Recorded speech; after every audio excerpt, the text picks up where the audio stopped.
Hai adik-adik, jumpa lagi bersama Kak Tendi, tentunya masih di Tendi Carol Channel. Pada video Kak Tendi kali ini, kita akan belajar tentang statistik, bagaimana membuat tabel distribusi frekuensi, khususnya untuk data kelompok. Video ini Kak Tendi persembahkan untuk adik-adik kelas 12 SMA. Yuk adik-adik simak videonya ya. Selamat belajar dan selamat menyaksikan. Adik-adik, untuk belajar membuat tabel distribusi frekuensi, adik-adik perhatikan ya ilustrasi dari Kak Tendi. Perhatikan nilai hasil penilaian harian matematika dari 48 siswa. Di sini ada 48 nilai adik-adik dari 48 siswa. Apabila 48 nilai ini akan kita olah dan kita akan analisa, tentunya akan sedikit menyulitkan kita untuk melakukan sebuah analisa ya adik-adik ya, karena datanya terlalu banyak. Tentu adik-adik masih ingat ya, waktu kita belajar pada pertemuan yang lalu, kalau datanya sedikit, misalnya datanya hanya 5, datanya hanya 10, datanya hanya 15, kita bisa untuk langsung menganalisanya. Kita bisa menentukan rata-ratanya atau meannya, atau kemudian mediannya, atau kemudian modusnya. Nah, di sini adik-adik, ini adalah data mentah. Perhatikan di sini datanya puluhan, yaitu 48 nilai. Tentunya ini akan sedikit merepotkan kita apabila kita akan melakukan sebuah analisa dari data ini adik-adik. Coba adik-adik bandingkan dengan data yang sudah disajikan seperti tabel seperti ini. Nah, di sini datanya sama adik-adik, hanya beda penyajiannya. Kalau di sini itu disajikan sebagai data tunggal, jadi dideretkan terus ya. Sedangkan yang di sebelah kanan ini sudah merupakan tabel distribusi frekuensi. Coba adik-adik perhatikan, kita akan lebih enak melihat data, kita lebih enak mengolah data apabila data tunggal ini sudah kita olah, kita sajikan menjadi tabel distribusi frekuensi seperti yang kanan ini adik-adik. Nah, ini tentunya memudahkan kita. Misalnya, pada rentang nilai berapa ya siswa itu paling banyak. Nah, di sini kita lihat ternyata rentangnya antara 58 sampai 62, yaitu sebesar 16 siswa. Kemudian pada rentang nilai berapa ya yang siswanya paling sedikit?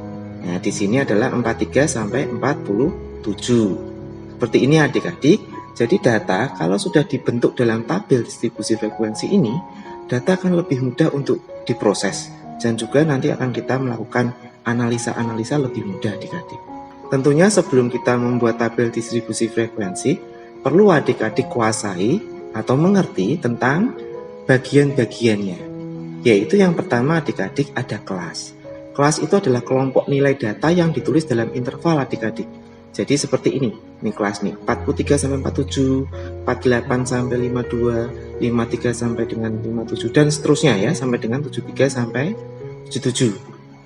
Kemudian batas kelas adik-adik. Batas kelas ini ada dua jenis ya. Batas kelas itu ada di setiap kelas adik-adik. Batas bawah dan batas atas adik-adik.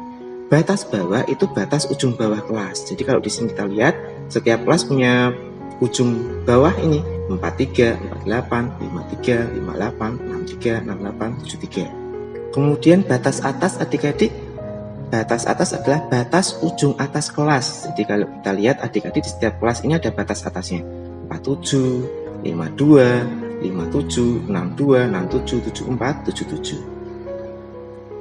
Berikutnya yang ketiga adik-adik tentang istilah tepi kelas. Tepi kelas itu ada dua jenis adik-adik, yaitu tepi bawah, singkatannya TB, batas bawah dikurangi 0,5 adik-adik. Kalau di sini batas bawahnya 43 adik-adik, maka tepi bawahnya adalah 43 dikurangi 0,5, jadi 42,5. Kemudian 48 berarti 47,5. Kemudian 53 berarti 52,5 dan seterusnya adik-adik sampai 73 dikurangi 0,5 adalah 72,5. Kemudian untuk tepi atas adik-adik, tepi atas adalah batas atas ditambah 0,5. Jadi di sini kalau yang kelas pertama 47 ditambah 0,5 adik-adik jadi 47,5. Kemudian 52 ditambah 0,5 jadi 52,5. 57 ditambah 0,5, 57, dan seterusnya adik-adik sampai dengan kelas terakhir 77 ditambah 0,5 adik-adik. Ya, seperti itu. Kemudian berikutnya adik-adik yaitu panjang kelas atau P. P adalah tepi atas dikurangi tepi bawah. Jadi setiap kelas ini pasti panjang kelasnya sama adik-adik. Ya, Kak Tendi ambil contoh. Di sini Kak Tendi ambil kelas yang pertama ya. 43, 47 itu adalah batas bawah, batas atas. Maka tepi atasnya adik-adik itu berarti kan 47 batas atas ditambah 0,5. Jadi 47,5 adik-adik. Kemudian tepi bawahnya untuk yang kelas pertama ya adik-adik ya, Kak Tendi ambil contoh yang kelas pertama. 43 dikurangi 0,5 adik-adik. Adik-adik peroleh di sini 42,5. Nah, di sini adik-adik kurangkan. Maka adik-adik peroleh bahwa panjang kelasnya adalah 5 adik-adik. Ini akan berlaku sama, panjang kelas ini sama, yaitu 5 terus sampai dengan kelas yang terakhir adik-adik. Kemudian adik-adik untuk menentukan titik tengah kelas adik-adik.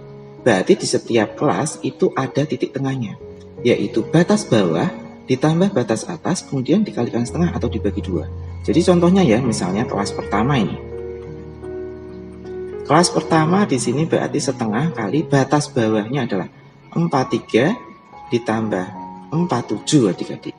Kita hitung setengah dikalikan yaitu 90. Jadi adik-adik peroleh 45. Maka nanti titik tengahnya di sini adalah 45 adik-adik. Nanti dengan cara yang sama untuk kelas yang kedua, ketiga, keempat, seperti itu adik-adik. Ya, nanti kita letakkan di titik tengahnya seperti ini. Tetapi biasanya Kak Tendi menghitung kelas pertama saja cukup. Kemudian kita lihat di sini, panjang kelasnya kan 5 di sini. Maka nanti ke bawah titik tengahnya kita tambahkan P-nya adik-adik 5. Jadi kita tambah 5 di sini. 50, 55, 60, 65, 70, 75. Seperti itu adik-adik. Berikutnya adik-adik, cara mengelompokkan data tunggal menjadi tabel distribusi frekuensi adalah adik-adik. Pertama, menentukan jangkauan adik-adik. Jangkauan adalah data tertinggi atau data yang terbesar dikurangi dengan data terkecil atau data minimum. Kemudian langkah yang kedua adik-adik, menentukan banyak kelas atau K. Di sini menurut Stargess, besarnya K kita hitung menjadi 1 ditambah 3,3 kali log N adik-adik. N-nya itu adalah banyaknya data. Langkah yang ketiga, adik-adik menentukan panjang kelas, yaitu P. P kita peroleh dengan cara J jangkauan yang kita peroleh dari langkah 1 dibagi dengan K yang kita peroleh dari langkah 2. Langkah keempat adik-adik, menentukan nilai batas bawah kelas pertama adik-adik. Nah, ini adik-adik boleh pilih batas bawah kelas, tetapi jangan terlalu jauh dengan X atau data yang terkecil atau X-minnya adik-adik. Kemudian adik-adik mendistribusikan semua data sesuai dengan kelas masing-masing di kolom turus adik-adik, dan kemudian menghitung frekuensinya di tiap kelas. Untuk mempermudah pemahaman, Kak Tendi akan berikan contoh seperti ini adik-adik. Perhatikan nilai hasil penilaian harian matematika dari 48 siswa adik-adik. Seperti ini ya, data tunggal. Adik-adik disuruh menyajikan data dalam tabel distribusi frekuensi. Di sini N-nya banyaknya data ada 48. X minimum itu data terkecil adik-adik, kita amati di sini ada 45. X maksimum di sini ada 74 adik-adik ya, paling besar. Yang pertama, kita menentukan J atau jangkauan adik-adik, yaitu X maksimum 74 dikurangi 45, yaitu 29 adik-adik. Kemudian langkah kedua, K. K sama dengan 1 ditambah 3,3 kali log 48. Di sini sesuai dengan aturan Stargess yang di depan tadi ya. Kemudian ada dihitung 1 ditambah 3,3 dikali log 48 adalah 1,68. Hasil kalinya adalah 5,54. Kemudian adik-adik hitung 6,544. Adik-adik bulatkan ya, karena 6,5 berarti naik ke atau dibulatkan ke atas ya. Kemudian yang ketiga adik-adik, kita nyari panjang kelas atau P, yaitu J langkah 1 dibagi dengan K langkah 2. 29 dibagi dengan 7 adik-adik. Adik-adik peroleh 4,14. Nah, dibulatkan ke atas adik-adik, khusus untuk panjang kelas ini ke atas, yaitu 5. Kemudian yang keempat, batas bawah kelas pertama. Di sini Kak Tendi pilih 43. Nah, dari sini adik-adik mulai kita membuat kelas-kelasnya ya, dimulai dari 43. 43 di sini panjang kelasnya 5, berarti 43 sampai dengan 47 adik-adik ya. 43, 44, 45, 46, 47 ya, ada 5. Berikutnya dan seterusnya sampai dengan harus ada 7 kelas adik-adik, karena K-nya di sini adalah 7. Kita cek di sini kelasnya, kelas pertama, kedua, ketiga, keempat, kelima, keenam, dan ketujuh. Setelah itu adik-adik mengisi kolom turus. Caranya adalah seperti ini. 54 misalnya seperti ini ya, 54 adik-adik coret saja 54, nanti dimasukkan ke sini kelas yang di sini. 54 ada di sini ya. 58, nah dia masuk di kelas yang ini. 70 adik-adik masukkan di sini. 57 adik-adik masukkan di ya ini ya. Oke. Demikian adik-adik seterusnya sampai adik-adik peroleh seperti ini. Nah, kemudian adik-adik isi saja untuk frekuensinya. Nah, 1, 6, 13, 16, 6, 4, dan 2. Nah, dengan demikian tabel distribusi frekuensi sudah jadi. Demikian adik-adik video Kak Tendi bagaimana kita belajar membuat tabel distribusi frekuensi dengan mudah. Selamat belajar, selamat mencoba, dan terus semangat ya. Sampai jumpa di video Kak Tendi selanjutnya, tentunya masih di Tendi Carol Channel. Terima kasih.